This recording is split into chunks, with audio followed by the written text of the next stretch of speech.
Hello, and welcome back to the Workbench. This is where we normally discuss ceiling fan history, trivia, and technical information, but today we're going to do something a little different. I have these products that were sent to me, and most of the time I only look into ceiling fan, lighting, LED, Christmas, music-related products. But if something else is of interest to me and somebody wants to send it to me, I'll take a look at it, and I'll unbox it on camera. If it's possible to do a demonstration, I'll do a demonstration. This is so outside of my wheelhouse that I honestly didn't remember what they were sending me. So I figured we'd unbox it together and take a look. So what we have is a temperature sensor and a hygrometer sensor. Hub required. I'm going to guess this is the hub. So this is definitely out of my normal wheelhouse, but I'm curious. And you guys know I like technology and I like smart technology and anything like that. My house is all smart. I believe this is supposed to go in your freezer, maybe something like that. And we do have a deep freezer in the garage that would be useful to monitor separately. So let's take a look. I'm very curious. I don't know if we'll be able to demonstrate any of this on camera. At the very least, we'll be able to do an unboxing. There's the user manual. We will want to take a look at that. This is a remote, maybe? Let's take a look. No, that's a display with a pretty cool digital display. Power and probe. Okay. Nothing else there. What's in here? Oh, always good to have extras of those. Suction cup, wall mount. So this is lots of different ways to mount it and power it.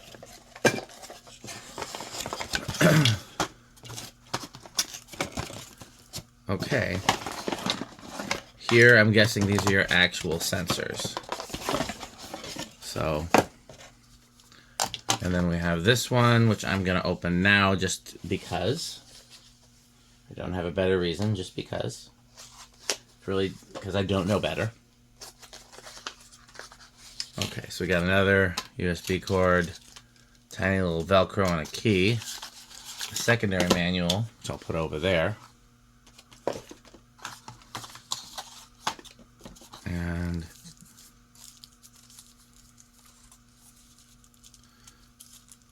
this one, they're very much protected. Oh, it's got Velcro on it, which is nice. So that's already, I'm guessing you Velcro this to the inside of your freezer. So let's take a look here. Temperature sensors user manual kit.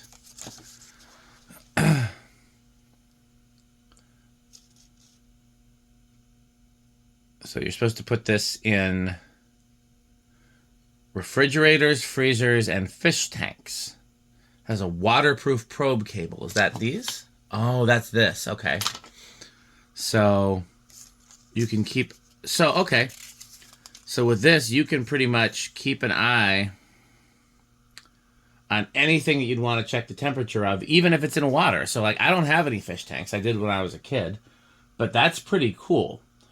Around here, I think it'd be more about food safety. We could keep one in the fridge and one in the freezer. I'm trying to think if there's anything else. I do like to monitor the temperature outside. But I don't think... I actually have smart setups for that where I've got sensors outside and sensors inside.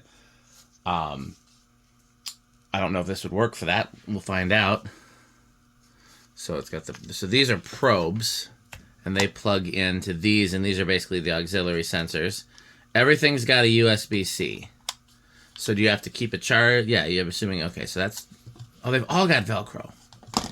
So what's the difference? This one... What's the difference? Are they all the same? No, because this one doesn't have... This one does not have the... That's the hygrometer sensor. And it doesn't have the little stereo headphone plug. And it has a symbol on it that... Like, okay, what's different about this one? Can detect and record... ambient temperature meter in real time. Oh, these have alarms. So, like, if your temperature doesn't hit the range it's supposed to, it'll beep and let you know, like, it's urgent. You're going to lose your leftovers in the fridge. or your fish. So you have to use their app, the Mocrio app. So we won't be able to demonstrate them today because I use my phone to film, and I use my phone for apps. So I see.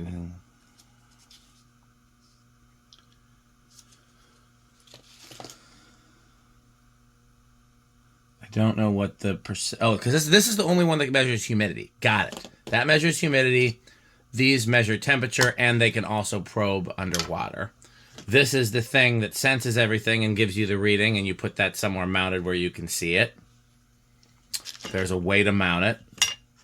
There are multiple charging cables. My question is, how often do you have to charge this stuff? Let's see if the manual answers that question. So, yeah, I do like the dot matrix LED.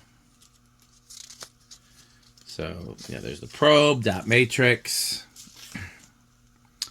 button functionality, mounting methods, download the app, grant Bluetooth. It's got the power adapter. I do appreciate not everybody includes one of these, so it's nice. I mean, most of us have a zillion of these lying around anyways, but you just never have one when you need it. I was testing another product on camera earlier tonight, and it didn't come with one, and I didn't have. I would have loved to have plugged one in right here. Hub. Test the effective distance. 67 to 82 feet. That's pretty impressive. How the system works. I'm going to read this part. The SD5 sensors use Bluetooth to communicate with the H5 light. Therefore, the distance is limited to a Bluetooth range centered on the hub. The range is also affected by distance and obstacles such as walls, windows, water, radio interference, etc. All of that seems pretty standard. In short, longer distances and more obstacles means weaker signals. The H5 light uses 2.4 gigahertz, so this is not you can't use this on 5G. That's pretty common with smart home stuff, though. Most of my smart home stuff is 2.4 only, which is interesting. You can use your cellular hotspot as long as it's 2.4. The battery is 1800. I was going to say milliamps, but I can't remember what the H stands for. Milliamp hours, I guess. Rechargeable lithium battery. Battery can last up to 2 years. Please charge the sensor with a micro USB cable and a 5-volt 1-amp power adapter. You can check the battery percentage with the app. Is that saying 2 years of use? That's pretty impressive, if so. But you'd only have to charge it. It says maximum, but still.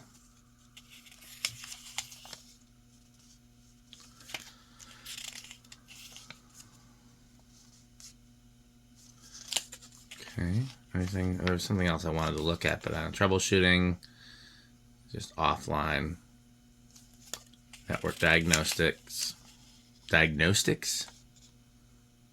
all that seems pretty standard. Okay, so again, I can't show you this right now. Let's see if we can put power to it at least, but because I'm using my phone to film, power, so where's there's a USB probe too? Which one's the probe? Oh, so this has got a probe that plugs in with micro. Okay, so what am I missing? Because the micro USB plugs in there, and then there's a bigger USB. And where does that plug into?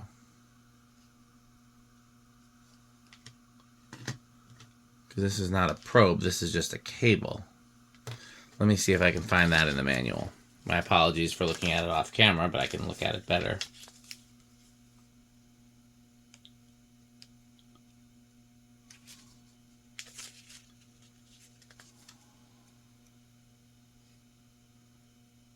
There's the USB cable.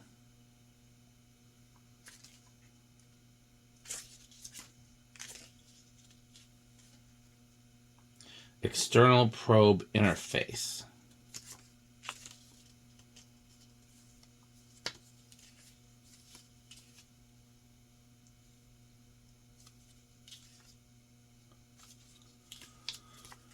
Okay, well, again, this is a new technology for me. I'm certainly not pretending to be an expert, and I will tell you that I don't understand what you're supposed to plug this second USB cable into.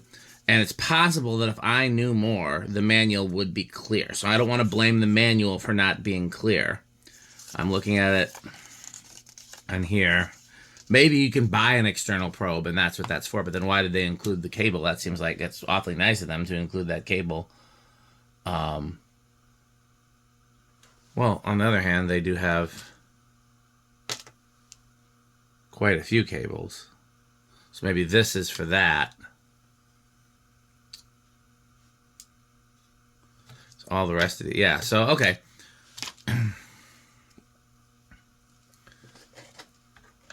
See if we can get it. You guys know the old joke about when the inventor of the USB had his funeral. They lowered the casket, pulled it out, lowered it again, pulled it out, and lowered it a third time. I'm sure somebody else tells that joke better than I do. Now, if I wasn't so intent on keeping the power cable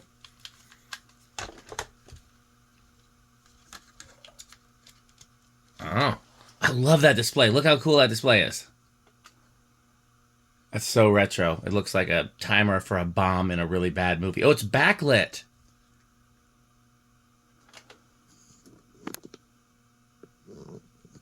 Just if you're curious. 1.4 watts. So yeah, I can't do anything else without the app, and I can't do the app right now because it's in my phone, and my phone is what I'm using to film this video. But yeah, I would have never thought. Again, I have something like this around my house. But the version I have around my house is all for, like, I've got temperature sensors in the bedroom, the living room, and then outside. And it's so that I can compare the inside and outside temperature from the living room and the bedroom, so I know, like, if I'm going to turn the heat or the air conditioning on or the fan or anything like that. Actually, all my stuff there is pretty old and needs to be replaced. So I'm going to be looking into if this company offers something like that, because that's something I would use on a daily basis. This seems more important for people that are concerned about food safety.